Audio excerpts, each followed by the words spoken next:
काशी के तट पर गंगा के किनारे रात्रि का गहरा और रहस्यमयी अंधकार फैला था। अमावस्या की रात शिवलिंग पर चांदनी झर रही थी और भस्म से लिपटा एक अघोरी जिसका नाम कालनाथ था, गहन ध्यान में बैठा था। उसकी एकाग्रता ऐसी थी कि आसपास बहती गंगा की लहरों का शोर भी उसके लिए मौन था। कालनाथ कोई साधारण अघोरी नहीं था। उसके जीवन की कथाएं जनश्रुतियों में गूंजती थीं। कहते हैं कि उसने कठोर तपस्या के बल पर 3 बार मृत्यु के मुख से स्वयं को खींच निकाला था और पिछले 5 वर्षों से वो एक अनूठी और खतरनाक साधना में लीन था, मृत्यु सिद्धि। उसका एकमात्र लक्ष्य था मृत्यु के उस परम सत्य को जानना जिसके भय से सारा संसार कांपता है।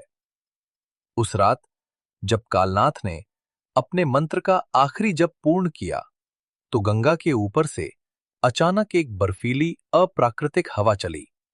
आसमान में नक्षत्रों के बीच एक नीली बिजली सी लपट उठी जो किसी अलौकिक शक्ति के आगमन का संकेत थी। लपट से एक स्त्री का स्वर गूंजा जो शहद सा मीठा पर शमशान सा उदास था। कालनाथ, तूने मुझे उस लोक से बुलाया है जहां केवल मौन और प्रतीक्षा है। क्या जानना चाहता है अघोरी? वो थी यक्षिणी चंद्रवदनी जो सौंदर्य और भय का अद्भुत संगम थी। उसका शरीर दिव्य प्रकाश से बना था। उसकी आंखों में स्वयं आकाश झिलमिलाता था और उसके पांव जमीन को छूते नहीं थे, मानो वो समय के प्रवाह पर तैर रही हो। उसकी उपस्थिति ने गंगा के जल को भी स्तंभित कर दिया। कालनाथ ने धीरे से नेत्र खोले। उसकी दृष्टि सीधी यक्षिणी के प्रकाशमान रूप पर पड़ी, पर उसके चेहरे पर भय का लेश मात्र भी नहीं था। वह शांत स्वर में बोला, मैं मृत्यु का परम सत्य जानना चाहता हूं। मैं जानना चाहता हूं, हे चंद्रवदनी, क्या मृत्यु केवल अंत है या ये अनंत आरंभ का द्वार है? यक्षिणी के होठों पर एक रहस्यमयी मुस्कान आई। हर कोई ये पूछता है कालनाथ, हर साधक मोक्ष की कामना करता है, पर सत्य जानने की कीमत बहुत बड़ी होती है। क्या तूने उस कीमत का आकलन किया है?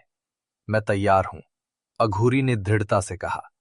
मैंने अपना सब कुछ त्याग दिया है, संसार की हर वासना, हर रिश्ता। अब प्रिय कुछ नहीं बचा।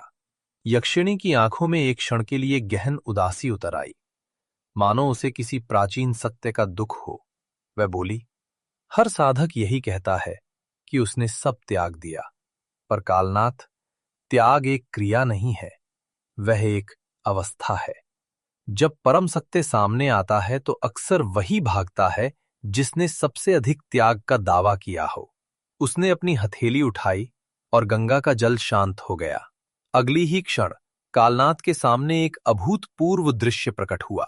उसकी पत्नी और उसका छोटा पुत्र, जिनका देहांत वर्षों पहले हो चुका था, अब उसके सामने जीवित खड़े थे। उनकी आंखें प्रेम और प्रतीक्षा से भरी थीं। पत्नी ने पुकारा, स्वामी, आप कहां चले गए थे? कालनाथ का अघोरी हृदय भी पिघल गया। उसकी आंखें भर आईं। ये माया थी, पर इतनी वास्तविक कि उसके हृदय की धड़कनें असहनीय हो गई। यक्षिणी की आवाज अंतरिक्ष में गूंजी, ये तेरी स्मृतियां हैं कालनाथ, ये तेरे भीतर का सबसे गहरा मोह है। तूने संसार त्यागा, पर इन 2 स्मृतियों को अपने हृदय की राख में छुपाए रखा। इन्हें त्यागे बिना तू मृत्यु के द्वार को कभी पार नहीं कर सकता। तूने मृत्यु सिद्धि चाहिए है, तो अब सिद्ध कर। अघोरी का पूरा शरीर कांप उठा। वो पागलों की तरह अपनी माला पर जप दोहराने लगा, पर उसकी आवाज टूट गई।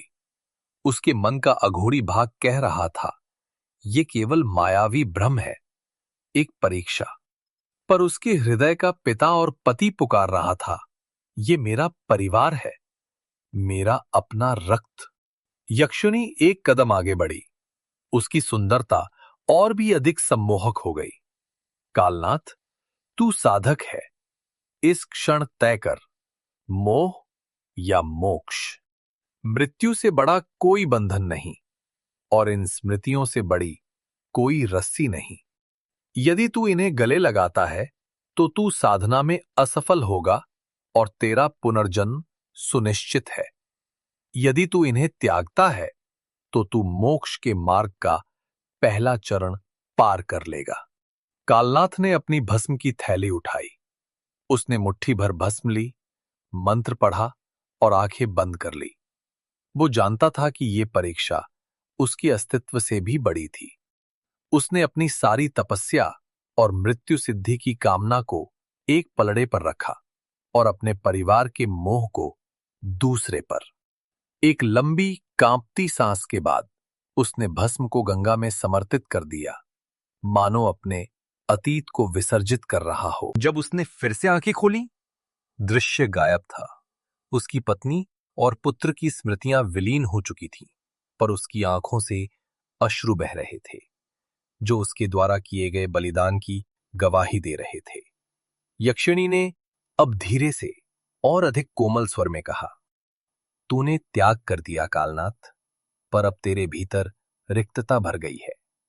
यही है पहली मृत्यु, जब सब कुछ छोड़कर भी मन कुछ ढूंढता रहे और वो कुछ कभी न मिले। कालनाथ ने पूछा, तो क्या अब मैं मृत्यु का सत्य जान गया? यक्षिणी मुस्कुराई, नहीं अघोरी, मृत्यु का सत्य कोई जान नहीं सकता। उसे बौद्धिक रूप से समझना असंभव है। उसे केवल अनुभव करना पड़ता है। तू अब उस अनुभव के मार्ग पर है, जहां ज्ञान और अनुभव एकाकार होते हैं। इतना कहकर यक्षिणी धीरे धीरे नीले प्रकाश के एक पुंज में विलीन होने लगी। लेकिन जाते जाते उसने एक रहस्यमय शाप वरदान दिया, जब तू अगली पूर्णिमा की रात गंगा में अपना प्रतिबिंब देखेगा, मैं फिर आऊंगी, तब तेरा उत्तर पूर्ण होगा। अगली पूर्णिमा आई।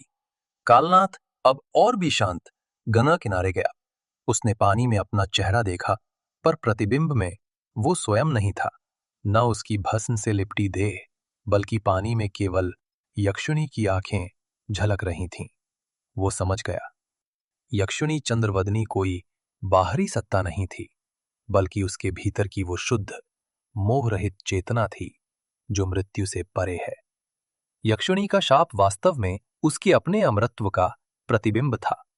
मृत्यु का सत्य न अंत है न आरंभ, ये मोह का त्याग करने के बाद प्राप्त होने वाली शुद्ध चेतना है, जिसमें स्वयं और ब्रह्मांड का भेद मिट जाता है।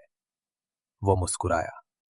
उसने अपनी माला को अंतिम बार छुआ और अपने अघोरी शरीर के साथ गंगा के अनंत जल में विलीन हो गया। और हवा में एक मधुर चिरस्थायी स्वर गूंजा, जो मृत्यु से नहीं डरता वही अमर हो जाता है, क्योंकि वो मरने के विचार को ही त्याग देता है।